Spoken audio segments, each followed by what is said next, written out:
These are not coup d'etats. These are revolutions. They are revolutions because it has become obvious that those who are lackeys of France in the Sahelian region were manipulating the electoral process, were using institutions such as the judiciary for purposes of perpetuating the French agenda. And that these young men from the military came out and said, no, when the people cannot do it through traditional revolution, we are going to do it through the barrel of the gun and use the institution of the military to change the equation. And they have changed the equation. How have they changed the equation? First, they are saying we are cutting political ties with Paris. Secondly, we are cutting economic ties with Paris. We are getting out of any organization which is led by France. We are cutting off the situation that compels us to use currency that is printed in France. We are ensuring that our resources are going to be refined, and they are entering into arrangements with a number of countries, including Russia and China, to begin to build institutions and installations that are going to refine their uranium, refine their gold, so that there is value addition. What is happening in the Sahelian region is, in my submission and in the view of many independent commentators, the beginning of the total liberation not only of those countries but the former French colonies. And it is not lost on me that the leaders of those countries are sending a very clear message. They are sending the message that any institution which makes the claim that is a Pan-African institution but is being controlled from outside will be defied. I remember that day, the day after the coup d'etat in Niger, and I remember the meetings that were held in Accra, Ghana, the meetings that were held in Abuja, Nigeria, the meetings that gave a 72-hour ultimatum to Niger and said, we are going to invade you, not in so many words, but we are not going to allow you. I remember the sanctions that were imposed upon Niger.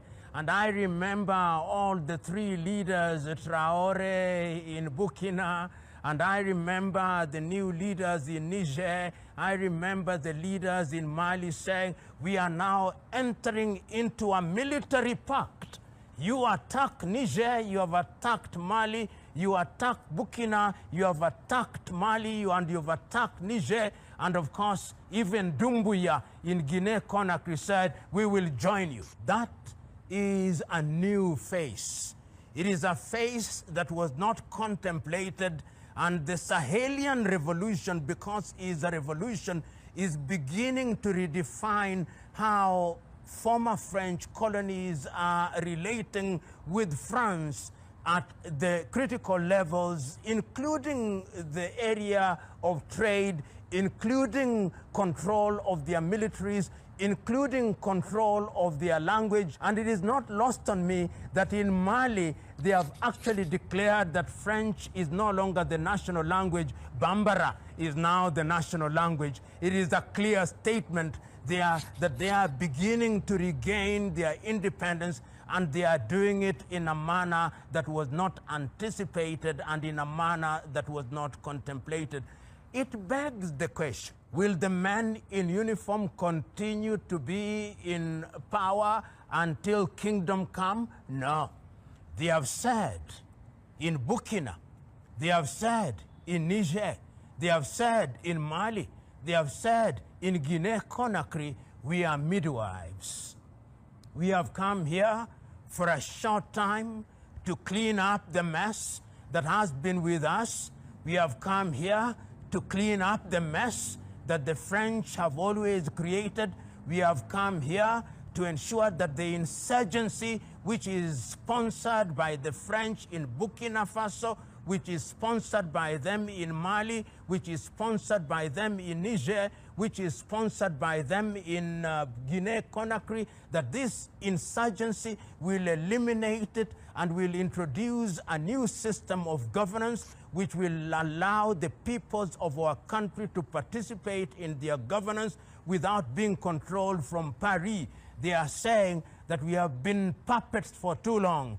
We are now regaining our independence, and this revolution is a revolution which is unique, is a revolution which is being defined and refined by young Africans whose agenda is the spirit of Pan-Africanism. The Sahelian revolution is a revolution which will change the continent of Africa and redefine Africa's relationship with the former colonizers. In order to understand the Sahel, we must go back to the year 1958, when Charles de Gaulle governed France.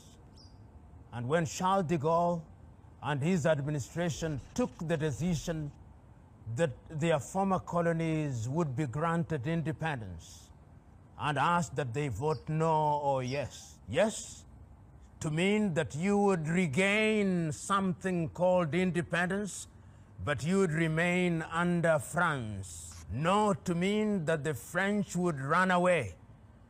Only two countries voted no: Algeria under Ahmed Ben Bella and Guinea under Ahmed Sékou Touré. The rest of the countries remained under the tutelage of France and have remained so, controlled politically and economically, including their currency, the CFA franc. So that recently, in the 21st century, when young men in the military took the decision that they would change things, it was something that shocked the French and shocked the world. Shocked the French because they said, we are now gaining our independence. What we had was not independence. And I listened so very keenly to Doumbouya in Guinea-Conakry. I listened very keenly to Aïta in Niger. I listened very keenly to Traoré in Burkina Faso, and their message was clear. There are those who said within ECOWAS that Mali must not, when we talked about Mali at that time, they said Mali must be expelled from ECOWAS. And they came and they warned that they were going to attack Mali, but the Malians said, no, we are going to protect our newly acquired independence.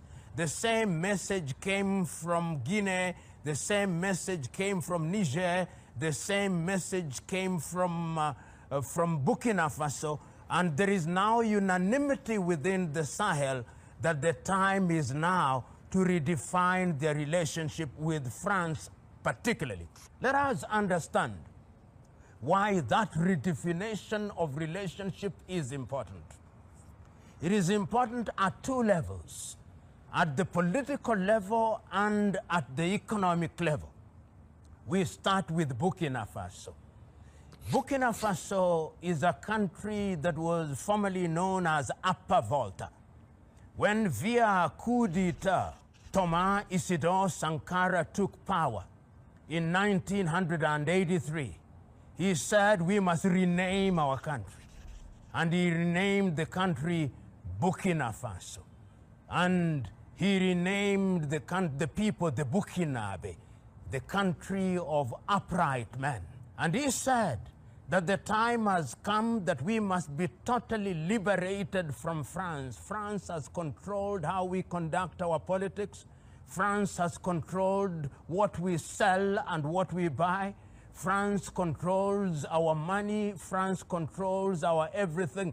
And he redefined everything. And within 5 years, we now know that Thomas Sankara and Burkina Faso as a country were liberating themselves and were capable of feeding themselves. He said we must take charge of our gold, we must take charge of our uranium. But Within 5 years, in 1987, they had induced Blaise Compaoré to assassinate him. And this is always important to remember. When Isidore Sankara was told that you are going to be assassinated and the possible assassin is Blaise Compaoré, he said, Blaise is my friend. If it is Blaise whom they have hired to kill me, then I will not survive. And he did not survive. France controls the Sahel because of our resources. Then, of course, Niger. Niger is a country that is known for her uranium. Niger is a country that is known for our resources, and we know for a fact that even some of the nuclear tests that have been undertaken by the French have been undertaken in the deserts of the Sahel region. We know that that particular area is rich in all manner of resources, and the Nigerians took the decision that we are going to change this.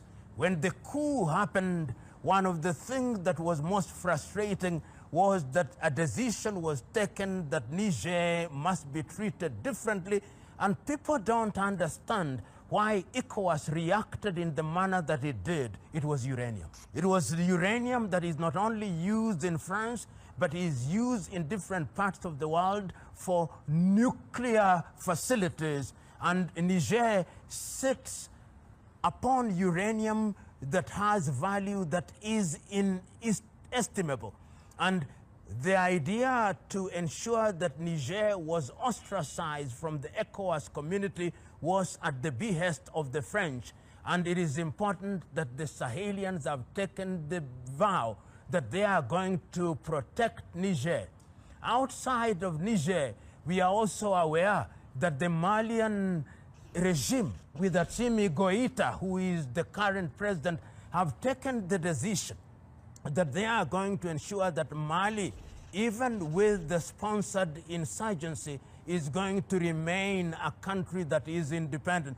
And it is not lost on me that Mali is the home of one of the most important freedom fighters in Africa, Modibo Keïta. So the spirit of Modibo Keïta is now resurgent in Assimi Goïta, and we can see that that particular country is also moving in the direction of ensuring that they are liberated from French domination. And once again, we know that Mali is a country that has a long history with Sundiata Keïta, with Mansa Musa, and the Niger River flows there and supplies oil. And in the areas such as Timbuktu in northern Mali, we know that there are major resources. The same with Guinea-Conakry, which may not be described as being specifically in the Sahel, but is one of the countries that is supporting the activities that are going on in the Sahel to the extent that they are redefining how Europe, particularly France, relates with Africa. Which begs the question, what is new in Sahel?